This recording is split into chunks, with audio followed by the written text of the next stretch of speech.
पास वो हीट होती है जो एक मोल सब्सटेंस का टेम्परेचर 1 केल्विन से बढ़ा देती है। ये प्रोसेस क्लियर है? आइसोकोरिक है, यानी डेल्टा V 0 है, तो हमारे पास ये आंसर है। इसलिए हम इसे एक अगला टॉपिक जो हम देखने वाले हैं उसका नाम है molar specific heat. Molar specific heat, molar specific heat, इसको थोड़ा मैं इधर लिखता हूं, मोलर स्पेसिफिक हीट। अरे इधर उधर लिखे जा रहे हो, बताओगे तो होता क्या है, बता रहा हूं। देखो, जब हमारे पास इसका सबसे पहले फॉर्मूला देखो, इसी से हम डेफिनेशन बनाएंगे। देखो, हमारे पास होता है delta Q upon n delta T। तो हम कैलोरीमेट्री में पढ़ते हैं delta Q is equal to n C delta T, उसी से हमने C की डेफिनेशन निकालनी है। क्या बात क्लियर है? ये हमारे पास वो हीट होती है, जो एक मोल सब्सटेंस को 1 केल्विन से बढ़ाने के लिए यूज हो। ये हमारे पास वो हीट होती है जो एक मोल सब्सटेंस का टेम्परेचर 1 केल्विन से बढ़ा देती है। क्या बात क्लियर है? Heat required to increase temperature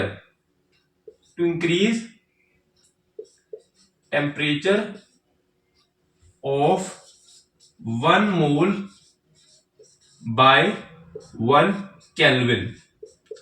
क्या इतनी बात क्लियर है? हाँ क्लियर है। देखो, इसे हम सबसे पहले देखते हैं एडियाबैटिक प्रोसेस के लिए। अब ये एडियाबैटिक प्रोसेस क्या होती है यार? कुछ नहीं, देखो, एडियाबैटिक प्रोसेस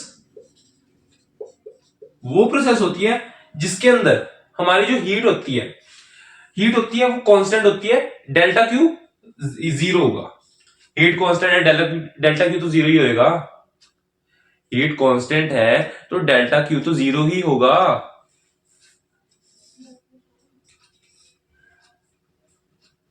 क्या क्लियर है? अब डेल्टा Q 0 है तो साफ दिख रहा है ये C 0 हो जाएगा, न्यूमरेटर 0, तो बाकी किसी चीज को देखने की जरूरत नहीं है ना। अब हम देखते हैं किसके लिए, आइसोकोरिक के लिए। आइसोकोरिक का इधर बनाता हूं, देखो, आइसोकोरिक इधर लिखता हूं। देखो, सेकेंड है हमारा आइसोकोरिक। अब ये आइसोकोरिक क्या होता है? आइसोकोरिक में डेल्टा V 0 होता है, यानी वॉल्यूम कांस्टेंट होता है। हमारे पास इस वाले केस में डेल्टा V 0 होगा। अगर डेल्टा V 0 है, हमें फर्स्ट लॉ हमें कहता है फर्स्ट लॉ थर्मोडायनेमिक्स, क्या? W प्लस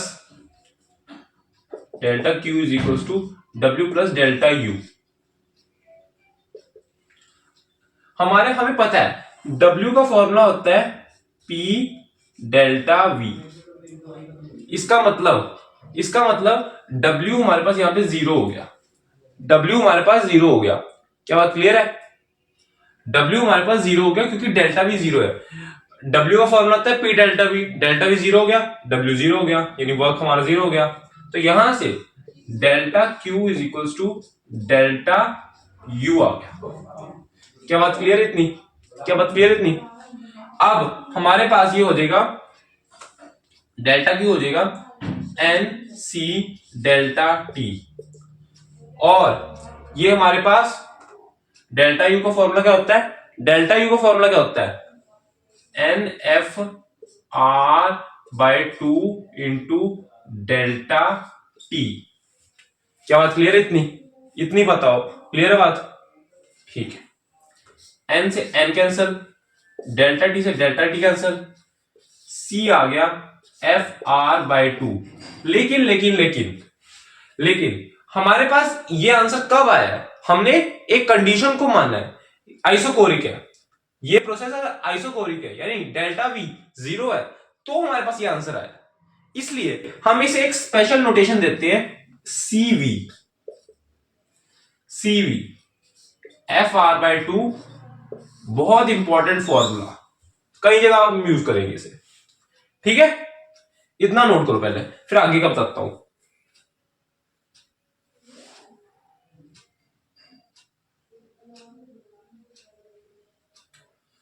इतना नोट कर लिया होगा। अब सुनो, देखो ये तो बता दिया, अब आइसोथर्मल में बताओ। हाँ बताता हूं, देखो आइसोथर्मल में क्या, आइसोथर्मल में अभी आइसोथर्मल होता क्या, पहले ये देखो। आइसोथर्मल होता है डेल्टा टी जहां पे 0 होता है, यानी हमारा टेम्परेचर कांस्टेंट होता है। हमारा क्या होता है, टेम्परेचर कांस्टेंट होता है, वो हमारा आइसोथर्मल प्रोसेस होता है। क्या बात क्लियर इतनी?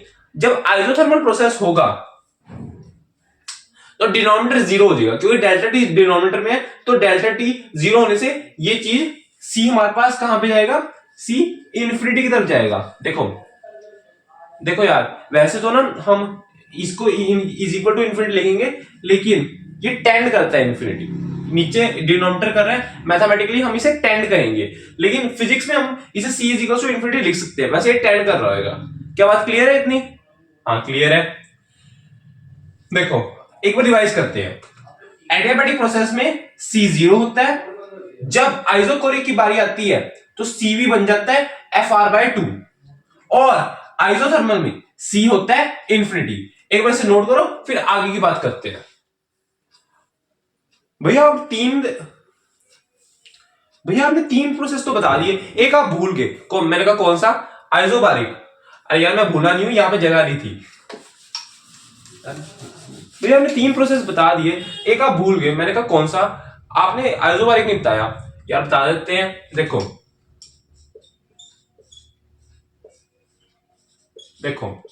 आइसोबारिक प्रोसेस में क्या होता है, सबसे पहले सुनो आइसोबारिक होता क्या है। वहां पे जहां पे पी कांस्टेंट होता है उसे हम आइसोबारिक कहते हैं, पी कांस्टेंट। क्या बात क्लियर है? हाँ ठीक है, पी कांस्टेंट है। अगर इस केस में मैं इसका फॉर्मूला लिखूं, किसका? मोलर स्पेसिफिक हीट का। Molar specific heat delta Q upon n delta T, n delta T, है ना। अगर मैं ये लिख रहा हूं, हमने फर्स्ट लॉ में क्या देखा है? हमने फर्स्ट लॉ में देखा है कि डेल्टा क्यू को हम लिख सकते हैं क्या, W plus delta U, sum of work done plus change in internal energy, है ना, अपॉन एन डेल्टा टी। हम पीछे ये देख के आ रहे हैं, क्या देख के आ रहे हैं? हम ये देख के आ रहे हैं कि डेल्टा यू का फॉर्मूला होता है NFR/2 डेल्टा टी, और W का फॉर्मूला होता है NR डेल्टा टी। कैसे? देखो P delta V is equals to NR delta T. हम हर जगह इसी चीज को वर्क डन कहते हैं, है ना, इसी चीज को हम वर्क डन कहते हैं। अगर ये P delta V work done है तो ये इसके इक्वल है, तो ये भी वो होगा, है ना, NR डेल्टा टी।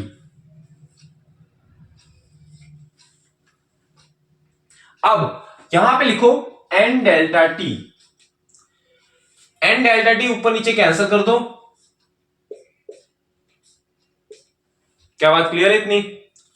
देखो अब ये हम निकाल रहे हैं आइसोबारिक प्रोसेस के लिए। अगर ये आइसोबारिक प्रोसेस के लिए हम निकाल रहे हैं तो इसको हम स्पेसिफिक एक नोटेशन देते हैं, स्पेसिफिक नोटेशन देते हैं, एक CP. CP is equals to R plus FR/2। क्या बात क्लियर इतनी? FR/2, हम FR/2 हमारा क्या कहलाता है? FR/2 हमारा कहलाता है CV। हम अभी देख के आ रहे हैं, तो यहां से हमारे पास एक रिलेशन आ गया, CP minus CV is equal to R, CP minus CV is equal to R. क्या बात क्लियर है इतनी? CP minus CV is equal to R, इसे नोट करो, बहुत इंपॉर्टेंट रिलेशन है। CP minus CV is equal to R, ठीक है, बहुत इंपॉर्टेंट रिलेशन है, इस पर सवाल आ जाता है, एक बार से नोट करो पहले। अभी के लिए बस इतना ही, अगली वीडियो में हम थर्मोडायनेमिक्स का अगला पार्ट देखेंगे। होप सो इस पार्ट में आपको चीजें क्लियर होंगी, कॉन्सेप्ट्स क्लियर होंगे। अगर वीडियो अच्छी लगी तो वीडियो को लाइक कर दो, चैनल सब्सक्राइब कर दो। Okay, thank you.